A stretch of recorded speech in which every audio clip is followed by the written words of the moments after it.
to apply the forces. Really?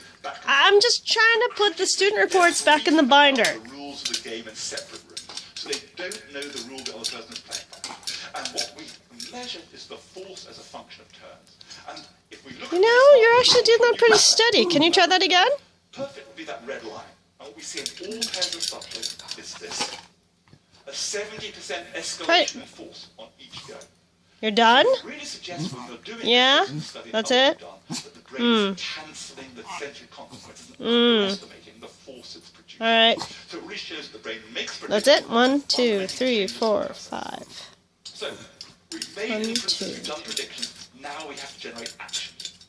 And what Bayesian says is, given my beliefs, the action should in some sense be optimal.